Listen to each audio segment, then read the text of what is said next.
thanks for tuning in to my YouTube channel. I'm here with John, Gamester81, John Lester.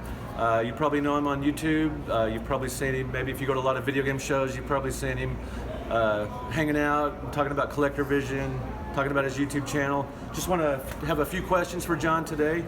So, you've been gaming quite a while, since the 80s? Yeah, I mean, I was born in 81, since Gamester81 is my time, right? So I've been, I think my first system was the ColecoVision.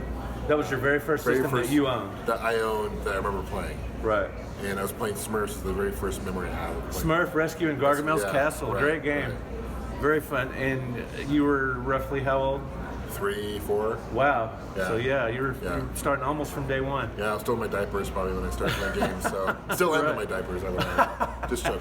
Just a different kind of diaper now. Kind of diaper. So you obviously grew up playing video games. I'm assuming you went to the arcades and things like that. Oh yeah, for sure. Went to arcades. What arcade games do you remember early on? Man, the early stuff, like the Golden Age, right? So like Donkey Kong, Pac-Man, Miss Pac-Man for sure. Great stuff. But I remember in the 90s, grew up in Seattle, and there was a place called Zones. I remember growing up, and I used to go to Zones after school, like regularly. Oh, nice. And this was like Mortal Kombat area, NBA Jam, Turtles. And games were still $0.25 a piece at that time. I think some of them might have been like 50 cents. Yeah, they started bumping them up a little bit at some point. The first game I remember playing where it was like $1, which was a huge deal back then, was that Time Traveler. Remember that one, the hologram? Oh, gosh. I think it was the one that... I remember Dragon's Lair being 50 cents. It was kind of like Dragon's Lair, but it was a hologram. And it was really cool. I think it's called the Time Traveler. And they bumped that one up to 50 cents. It was something like that, more sophisticated technology, so you had to pay a little more to play the game. It's a big deal. So you grew up playing games. Now, how did this lead to a YouTube career, or if you want to call it that, or a YouTube hobby? Not quite a career, but no. I started in like 2009, 2010 for YouTube. So that's pretty early for YouTube. Pretty early, yeah. So of course we're watching James and AVGN and all that good stuff. Yeah, James Rolfe, he inspired so many people to start YouTube channels. Yeah. So I have a pretty substantial console collection, and there was no information about the consoles I owned at the time online. I'd research Bandai Apple Pippin, for example, and I got nothing online. And I just you know what? The Pippin is a very tough console to find. Right, for sure. So I was, I'll just do my own videos. So my very first review, I think, was on the Nintendo 64 disc drive. Oh, really? Yeah. That's cool. That's pretty obscure. I got a wedding, for our wedding, when I got married, my parents gave me a video camera. Oh, nice. And so I'm like, okay, I'll just start filming, and literally no editing, no skills at all. Right. Kind of like my channel. huge echo over myself. Was just tripping over myself. Super dark. I can relate. Yeah, for sure. So anyway, here I am, almost 10 years later, and still having fun doing it. So I'm playing. Well, you're a guest at a lot of shows. A lot of people love to watch your channel, and you got a lot of great videos. Yeah, thank you. So, what are some of the challenges associated with your channel and keeping it interesting?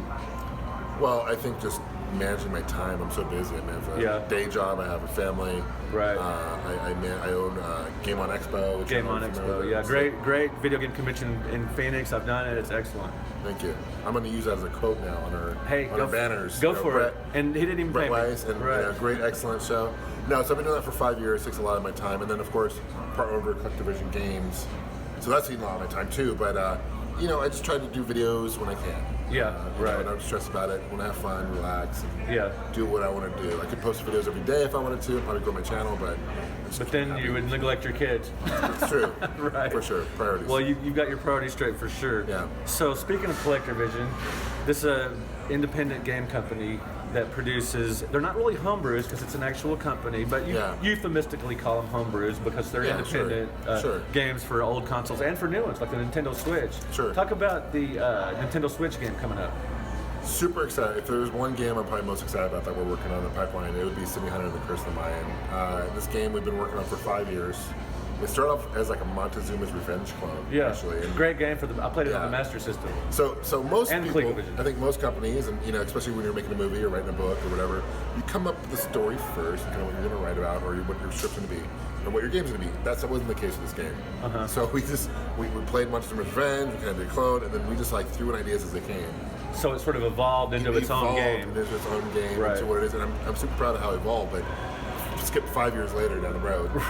Finally, the game's done. So we could literally release on Steam like today if we wanted to. Yeah. But we're waiting. We're in a lot check for Nintendo. We're coming up for the Switch. So we just want to do a simultaneous release, and then soon after we're going to do Xbox One, PS4. So the game testers at Nintendo are actually playing the game right now. Yeah, we're getting feedback. That's exciting. Emails from Nintendo. That's really cool. Saying, okay, you need to work on this save file, and do this. They're trying to pretty much destroy the game.